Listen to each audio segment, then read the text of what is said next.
There's a quiet war going on inside every one of us. It doesn't show on your face, it doesn't post selfies, but it shapes your future more than anything else. It's the battle to control four things: your mouth, your mind, your mood, and your money. Those who win this internal war don't just survive, they thrive. And those who lose, they live in cycles of regret. So let's break this down and talk about how to take back control one key at a time. Number one, control your mouth. Speak with intentions. Controlling your mouth sounds simple, doesn't it? But it's one of the hardest things to do, especially when emotions arise, when you feel disrespected, or when the urge to win an argument overtakes the desire to understand. Your words can be your greatest tool or your most dangerous weapon. Every conversation is a choice, connection or collision. And the truly remarkable part, most people are unaware of the power they yield with every syllable. Think of the last time someone said something that stung. Not because it was loud or laced with profanity, but because it was sharp, dismissive or cold. Maybe it was just a joke at your expense that made everyone laugh except you. Maybe it was a backhanded compliment that left you questioning your worth. Maybe it was silence when you needed affirmation. Words don't need to shout to cut deep. They just need to be thoughtless. Research from Harvard Business Review confirms that we already feel deep down negative interactions carry 5 times weight of positive ones. That means for every careless or hurtful word we say, it takes 5 acts of kindness to even out the emotional scale. So what happens in our homes, workplace, friendship, when we are casual with criticism but stingy with affirmations? We erode trust, we chip away at safety, we replace peace with tension. We often tell ourselves we are just being honest, but honesty without empathy is cruelty in disguise. Being honest doesn't give us permission to be reckless. People aren't just hearing what we say, they are absorbing it. Words don't bounce off people, they soak in, they become beliefs, memories and fears. Now think of a time when someone said something that lifted you. It could have been just a sentence, maybe even a single word, but it changed the way you walked into your day. Maybe someone told you they believed in you before a big presentation. Maybe a teacher pulled you aside and said, "You have got that potential." Maybe a friend said, "I see you, I'm proud of you." Those moments matter, and they don't happen by accident. They happen when someone chooses to use their words not as a weapon, but as a bridge. If you want to lead, don't start by speaking louder, start by listening better. There's deep strength in restraint. Now, leaders who control their mouths know that power isn't in domination, it's in understanding.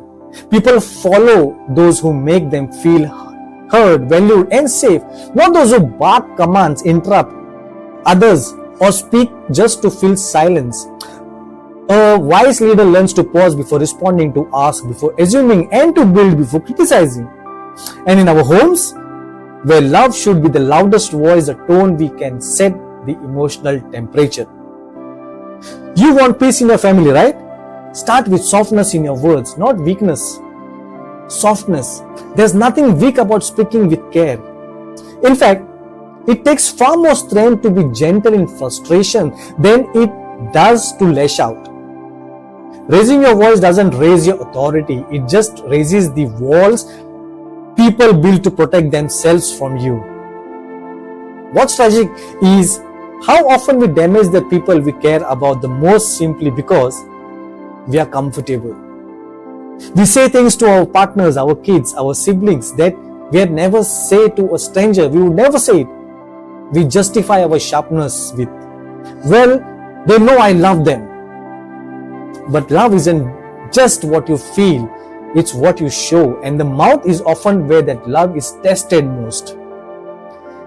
When someone leaves a room after talking to you, how do they feel? Empowered or diminished? Encouraged or deflated? Safe or walking on eggshells? Because at the end of the day, people rarely remember the exact words we said, but they remember how you made them feel.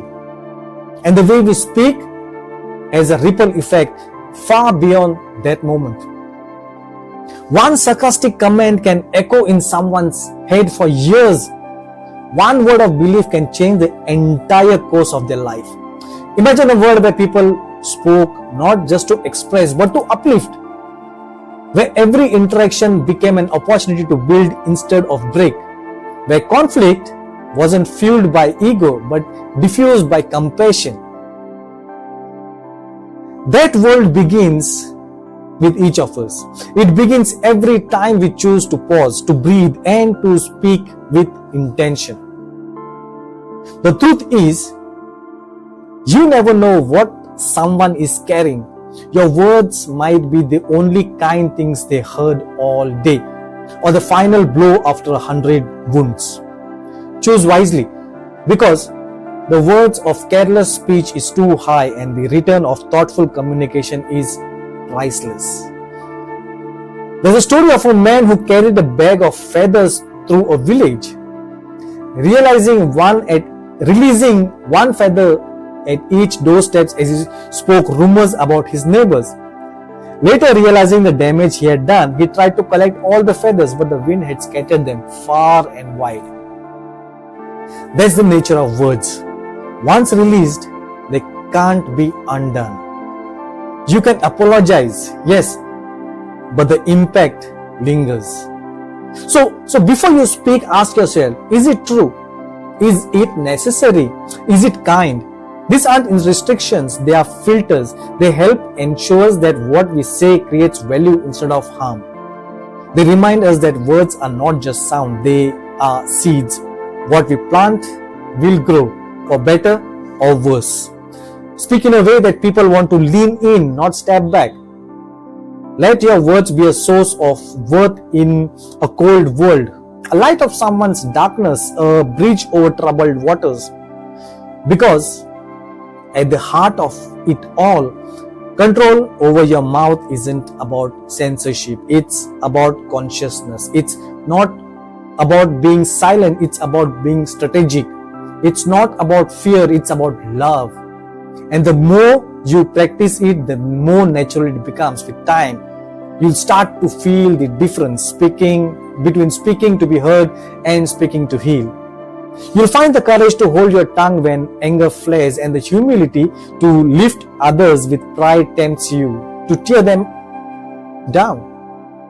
You'll discover that controlling your mouth isn't a loss of freedom, it's the path to deeper respect, richer relationship, and lasting influence. Words can build or burn, and every time you open your mouth, you get to choose which one you'll do. Number 2, control your mind. Rewire thought patterns. Most people move through life as passengers in their own minds, unaware that they have been handed over the wheel of fear, distraction, and negativity. They wake up already overwhelmed, consumed by thoughts they didn't choose. Worries gain momentum, but they even have their coffee. A single doubt spirals into catastrophe, and by midday they've played out every worst case scenario in their heads. Not because those things are real, but because their minds ran wild without guidance. That's not insight, that's not preparedness, that's chaos, and yet it becomes a normal. But just because something is common doesn't make it right. The truth is, the human brain wasn't designed to make us happy, it was designed to keep us alive. It's a survival tool programmed over thousands of years to notice danger before opportunity, to anticipate failure before success. It's always scanning the horizon for a threat, real or imagined. That's why we fixate on what might go wrong more than go right. And if we leave the mind unchecked, if we leave it run on autopilot, we don't just live in fear, we start building our lives around it. We start preparing for disasters instead of preparing for possibility. But here's the crucial insight. You are not your mind. You are the one behind the thoughts. You are the observer, the captain, the author of your story. The brain might provide the dialogue, but you get to decide which lines stay in the script. See, most people don't realize they choose their thoughts, but you can. You must. Because every thought is a seed, and over time, those seeds grow into beliefs. Those beliefs shape your action, and your action shapes your reality. So when you choose a thought, you're not just choosing what you feel in the moment, you're choosing the future you are walking towards. Imagine a moment you were treated or your thoughts the same way you treat your clothes. You wouldn't just grab anything on the floor and throw it on. You dress with purpose depending on where you're going. So why do we wake up and put on the thoughts of worry, self-doubt and failure without a second glance? Start choosing your thoughts with the same care. Pick ones that serve you, thoughts that empower you, thoughts that prepare you for the life you actually want to live. And just like dressing for the weather, there's a preparation involved. You don't develop mental strength by accident. You train for it. You work for it. You work at it. Feed your mind with ideas that challenge your comfort zone. Read books that expand your thinking, not just confirm it. Listen to voices that make you uncomfortable in the best way. Voices that stretch you, that make you question what you thought was true. Surround yourself with people who dream bigger than you, who don't laugh at your goals but ask, what's your next step? People who don't dwell on problems but speak in possibilities. Because the conversations you have every day are shaping your perspective. And if you spend too much time in rooms where everything is a problem, you'll forget what solutions even sound like. And then there's a gratitude. Not the Instagram version, the quiet, consistent practice of noticing what's good even when everything feels hard. Gratitude isn't about denying pain, it's about refusing to let pain have the final words. When your brain tells you everything is falling apart, gratitude reminds you what's still holding together. A Navy SEAL once said, "You don't rise to the occasion, we fall to the level of our training." That truth applies far beyond the battlefield. It applies in businesses, in relationship, in adversity. When pressure hits, when fear shows up, you won't suddenly become calm and focused. You will fall to the level of the habits you built when one was just watching. Your mindset is those moments will be a reflection of every decision you made beforehand. Every time you chose discipline over distraction. Every time you recentered instead of reacting. Every time you reminded yourself, these thoughts is not me. I get to choose differently. Training your mind isn't about avoiding hard moments, it's about it being ready for them. You build that readiness day by day, choice by choice. You build it by practicing stillness when your instinct is to rush, by practicing curiosity when instinct is to judge, by choosing courage when your instinct is to hide. This isn't about toxic positivity. It's not about pretending everything's fine. It's about understanding that even in darkness, you have the power to bring light. That even when fear whispers, you can speak louder. That even when the old wiring of your brain tries to drag you backward, you can rewrite the code, because the future doesn't begin tomorrow. It begins with the next thought, and then the other one, and after that, and then the other one after that. Right? The power isn't in the thought itself, it's in the pattern. Train your mind to return to hope. Train it to expect resilience. Train it to find strength even when there is no evidence for it yet. And over time, you won't just think differently, you'll be different. Your mind is your most powerful asset and your most dangerous enemy.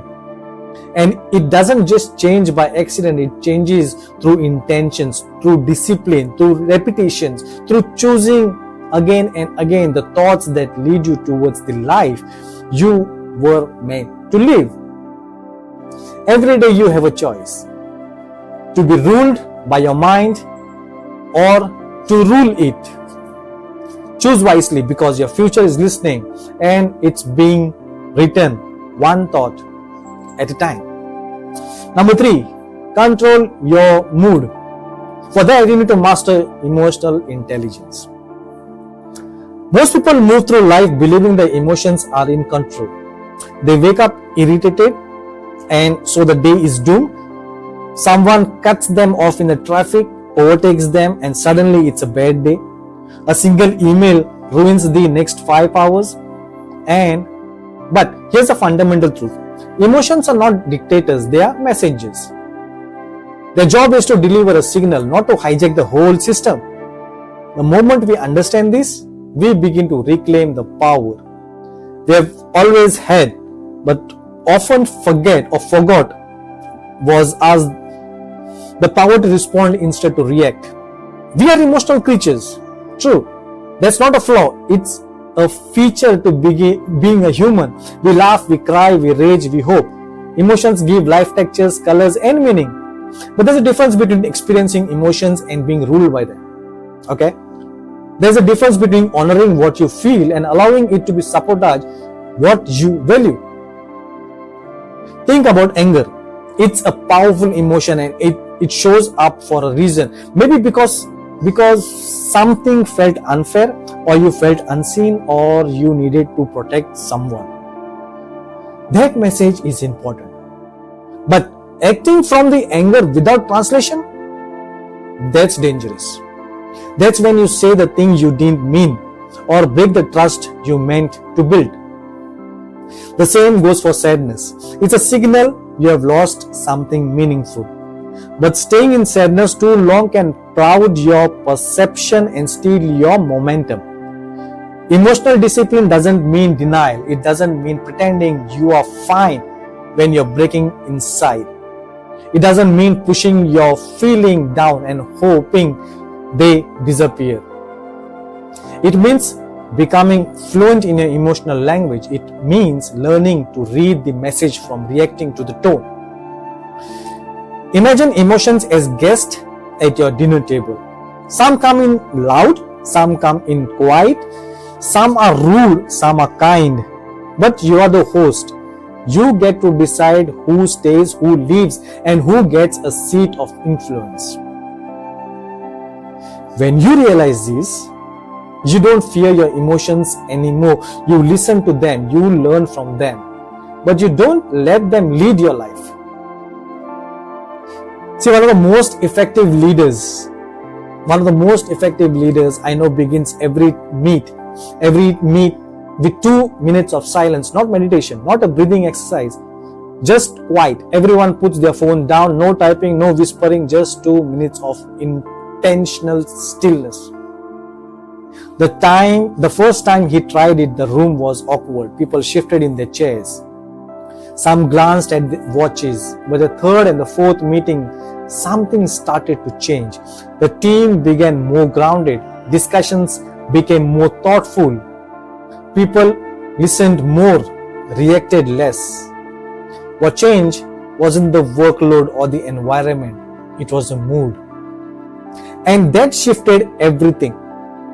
When we create space to feel without reacting, we create freedom. And from that freedom comes power. Think about the last time you were overwhelmed. Maybe your inbox was full, deadlines were crashing down, and your phone wouldn't stop buzzing. You felt like the world was closing in. In that moment, the natural instinct is to react, to lash out, to retreat, to shut down. But what if instead of doing that, you paused? What if you asked, what's underneath this feeling? Is it fear of failure? A need for help that hasn't been voiced? Pressure to prove something? So many of our strongest emotional reactions are masks for deeper needs. A short temper may mask a fear of being unappreciated. Withdrawal may mask the fear of rejection. Irritation may mask exhaustion. But when we treat the mood as the final answer instead of the entry point, we miss the opportunity to grow. There's a reaction. There's a reason the best decisions maker in high-stake environment are trained to control their breathing. Navy SEALs, fighter pilots, trauma surgeons, they all understand this. When your physiology is calm, your clarity increases. When your body is in control, your brain catches up. That pause, that breath, that stillness isn't weakness. It's strategy. It allows you to respond with precision instead of react with panic. But let's be honest. Emotional discipline is not always glamorous. It's not the fairy speech. It's not the grand gesture. Sometimes it looks like walking away from an argument you know you would win, but doesn't need to be fought. Sometimes it's holding back this sarcastic comment. Sometimes it's saying, I need a moment instead of pretending you're fine. These small acts are being what built the muscle of emotional fluency. In today's world, mood is often mistaken for identity. I'm just an angry person. I'm always anxious. I'm too sensitive. These labels become cages we build for ourselves. But the mood is not who you are. It's what you are feeling, and feelings change. Identity, when rooted in reaction, becomes brittle. But when rooted in awareness, it becomes resilient. There's an immense power in recognizing your emotional patterns. What triggers your anger? What softens your fear? What restores your calm? These aren't just psychological questions. They are practical ones. Because when you understand to retrain of your emotional landscape, you stop being surprised by it. You start preparing for it. You can't predict every emotional storm, but you can build a lighthouse through enough to withstand it. The lighthouse is built through practice, through pausing before you speak, through journaling at the end of a hard day, through surrounding yourself with people who model emotional strength, not just emotional intensity, through asking for help when your mind becomes a maze. Emotional strength isn't loud. It's not flashy. It's not about having a stone cold face or a steel trap heart. It's about grace. Grace for yourself, grace for others, grace in the middle of chaos. Grace that says, I will not let this feeling decide my future. When you master your mood, you stop being a victim of circumstance. You become a steward of your energy. You walk into meetings with calm, not because here's the truth. Freedom isn't found in impulse, it's found in restraint. It's found in the ability to say not now, so that one day you can say now I can. It's found in the power to walk into opportunity without hesitation. Imagine being able to say yes to the trip, yes to the business idea, yes to the walking away from a toxic job, not because the timing was perfect, but because your finances were perfect. That's real power. That's what financial control gives you. It gives you space, it gives you peace, it gives you options. And when you are not stressed about money, you show up differently in the world, more confident. You're more generous, more focused, more present. You're not constantly distracted by the weight of what you owe or the pressure of the living paycheck to paycheck. You're free to think bigger, to dream wider, to give more. So if you're feeling overwhelmed by your finances, start simple. Start with 100 rupees or 1000 rupees. Track it. Know where it went. Ask yourself if it aligned with what you want to be, and then do that again and again and again until clarity replaces confusion, until control replaces chaos. Money is not the goal. Freedom is. Control is. And peace is. But money is a tool. It's the leverage, and it responds to the intention, not income, not inheritance, intention. The world may never stop trying to take your money, but you get to decide who wins that battle. You get to choose whether your money is a source of stress or a source of strength. And you don't need $1 million or million or crore of rupees to make that choice. You need mindset. You need a mission.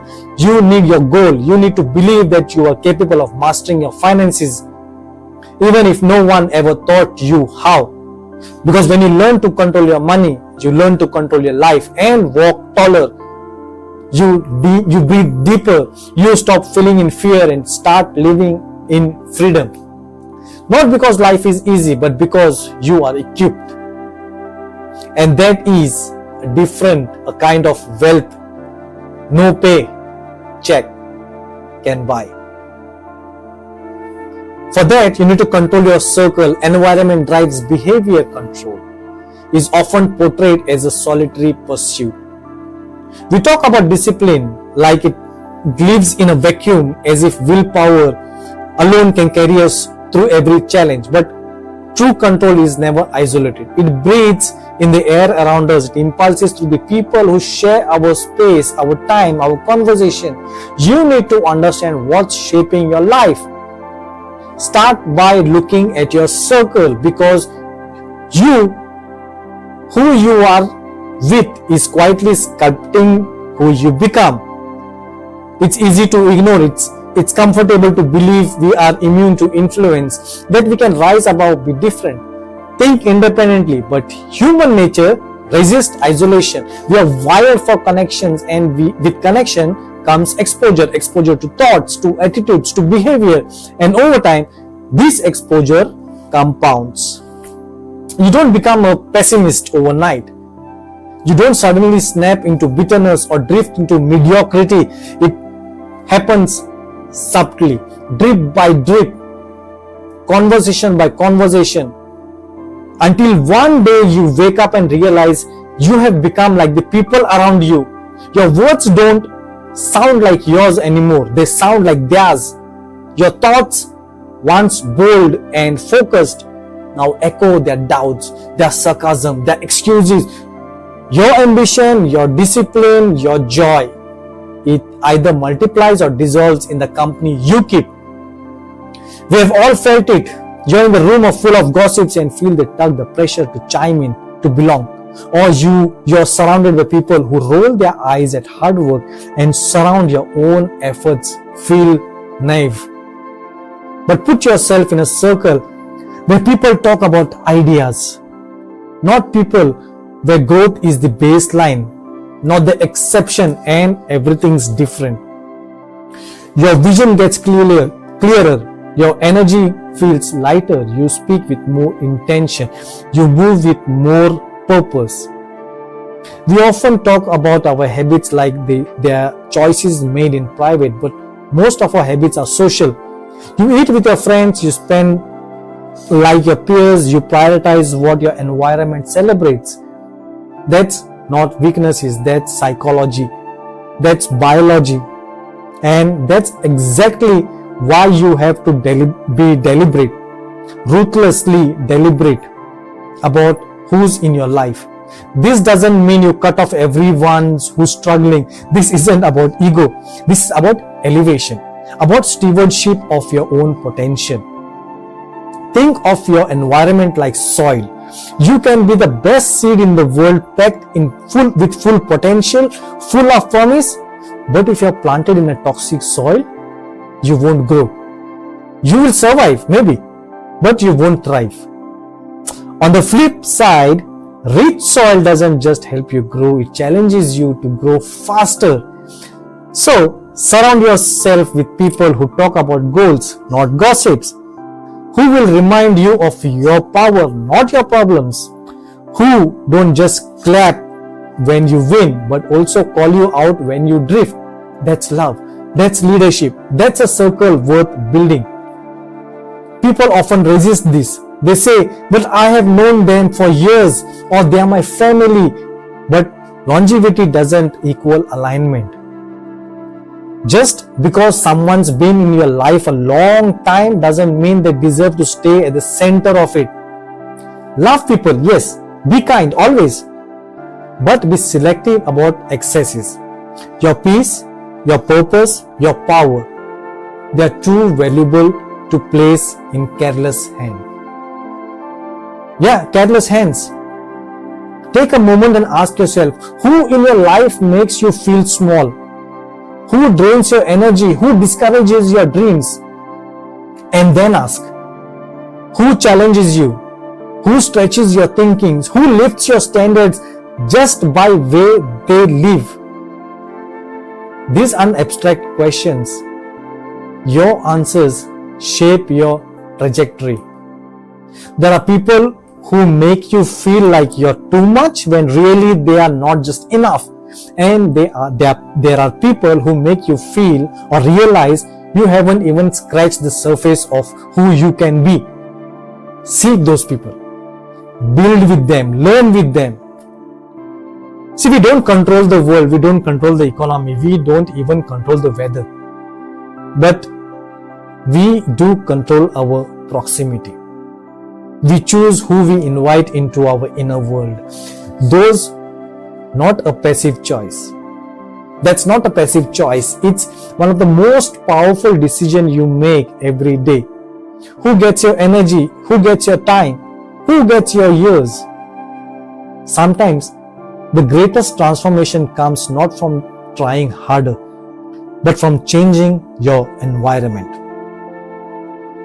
A smoker wants to quit doesn't do it by hanging out in a smoking lounge or with a group who is smoking. An entrepreneur who wants to grow doesn't spend every night in people with mock ambitions, who keeps changing their ambition every day. We mirror what we are nearer.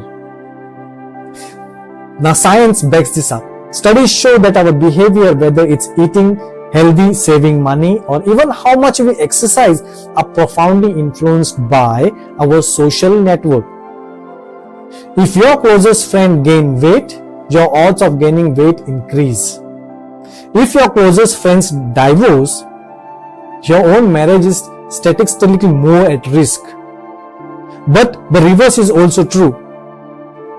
Want to be more disciplined? Get around people who value discipline. Want to speak with more integrity? Surround yourself with people who hold truth as sacred. Because here's what's beautiful. The right circle doesn't just hold you accountable. They hold up a mirror up to your potential. They remind you who you are on the days you forget. They speak life like your silence. They believe in your vision even when it's blurry. They don't just want to see you succeed. They expect you to succeed. Not from pressure, but from deep, unwavering belief. You know you're in the right circle when you leave conversations more focused, not more scattered, more energized, not more drained, more confident, not more insecure. And sometimes the right circle isn't the loudest. It's not the biggest. It might be 2 or 3 people, but they're aligned, authentic, and all in on growth. So look around, audit your circle, not with judgment, but with clarity, because your circle isn't just a reflection of who you are. It's a prophecy of who you are becoming. You want to rise? Tighten your circle. You want to evolve? Elevate your environment. Because in the end, the life you build will echo the voices you choose to keep close. Make those voices count. Make them reflect your future, not your fears. Because when your circle aligns with the purpose, you don't just control your environment, you ignite it. Final words: a life led by purpose, not pressure. Life has a habit of catching us off guard. It doesn't consult our calendar or ask for permission before it throws its hardest punches. One day, everything feels aligned, and the next, you're grappling with news you never expected, conscious consequences you didn't cause, or chaos you can't control. But here's the truth we all eventually face. We don't always get to choose what happens to us. We do, however, get to choose how we respond, and in that responses lies our greatest power. We spend so much of our energy trying to prevent, predict, or avoid adversity. We build routines to keep life predictable, relationships to keep us secure, plans to create stability, but even the best strategy can be blindsided. Even the most well-intentioned people can let us down. Even the strongest among us can feel completely undone by the weight of something unexpected. But here's the paradox. Strength isn't about shielding ourselves with hardship. It's about how we respond. When it comes, there's a space between what happens to us and what we do next. That space is our power. Most people react without even realizing it. Something upsets them and they explode. Something disappoints them and they withdraw. Something threatens them and they lash out. But in doing so, they give away the control. They give away one thing they actually can control: their response. The moment you let the world dictate your reaction, you surrender your power. The moment you decide to pause, breath, and choose no matter how hard it is, you reclaim that power. Imagine you are driving and someone cuts you off in the traffic. It's a tiny moment, overtakes you, right? But you feel your blood pressure rise, your fist, clench, your voice ready to curse.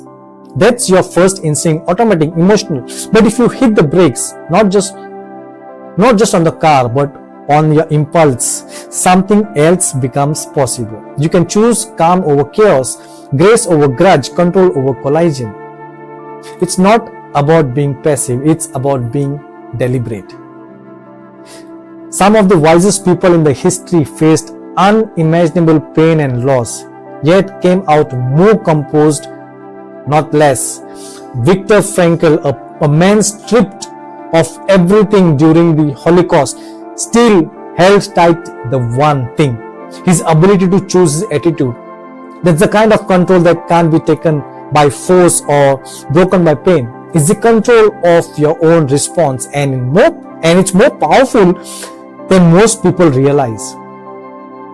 Consider someone who's been betrayed by a close friend. The instinct might be, vengeance or bitterness. But what if instead of reacting in the anger, they choose to set a boundary, grieve the loss, and move forward with self-respect? They haven't ignored the pain. They've just refused to let the pain dictate who they become. That's the difference. Reaction is automatic, but response is intentional. Think about your own life. Think about the last time something didn't go your way. Maybe you lost an opportunity, received harsh criticism, or faced rejections. What did you do with that moment? Did you let it define you, or did you define it yourself? The greatest leadership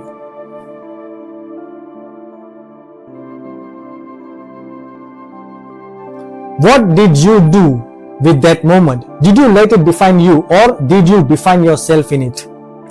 The greatest leaders, the most resilient people, and the most inspiring figures in the history didn't have perfect circumstances. They had practiced responses. They had train themselves over and over again to pause in the face of pressure and choose who they wanted to be. That's the kind of control that elevates you. It doesn't just protect your peace, it shapes your character. Because how you choose, how you respond to life reveals more about you than your talent, degree or achievement ever will. Anyone who look good with things are going right, but who are you when everything is going wrong? Who are you when one is watching? That's where your character is either forged or forgotten. And yes, it's hard. It's hard to remain kind when someone is cruel. It's hard to stay calm when you're provoked. It's hard to act with integrity when you feel betrayed. But that's why it's meaningful. Because every time you choose your response instead of reacting on autopilot, you become stronger. You become more grounded. You become someone others can count on. Not because life is easy, but because you have done the hard work by choosing control. Think of an athlete in the final moments of a close game. The pressure is intense, the crowd is screaming, the body is on the edge of collapse. But the ones who succeed are not the ones who panic. They are the ones who have trained their minds to stay focused under pressure. It's not the absence of pressure that makes them great, it's their response to it. The same is true for you. Whether you are a parent navigating a thought, whether you are a parent navigating a tough conversation with your child, an entrepreneur facing a failing business, or simply someone trying to stay kind in an unkind world, your response is your power. And it's not a one-time decision, it's the habit, a discipline, a choice made again and again until it becomes part of who you are. So next time life hits you because it will pause, step back, ask yourself, what would the best version of me do right now? Not the version that's tired or hurt or angry, the version that's wise, the version that leads, the version that's in control. Then to do that, even if it's hard, especially if it's hard, because that's where real strength lives. Not in controlling the world, but in mastering yourself. You don't need to control everything to feel empowered. You just need to control one thing, your response. And when you do, no storm can shake you, no loss can break you, no person, no matter how cruel, can define you. Because you have already defined yourself. So before closing, let's do a closing reminder of the 6 keys to the inner mastery. Control your mouth, because your words create your world.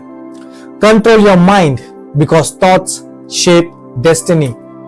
Control your mood, because emotion without discipline is chaos. Control your money, because financial freedom starts with daily choices. You need to control your circle, because your environment either builds or breaks you. Control your response, because power isn't in control, it's in character. Control is not about domination, it's about discipline. It's not about being rigid, it's about being rooted. And the most powerful people you'll ever meet, they are not the loudest in the room, they are the most controlled within themselves. Now it's your turn. I hope you love this episode, and I'm going to leave you the same way I leave after every episode. Make your mission to make someone else's day better. Hoping that you have an amazing day. This is Satish Kumar signing off. Until we meet again with a new topic, with a new story. Thank you and bye-bye.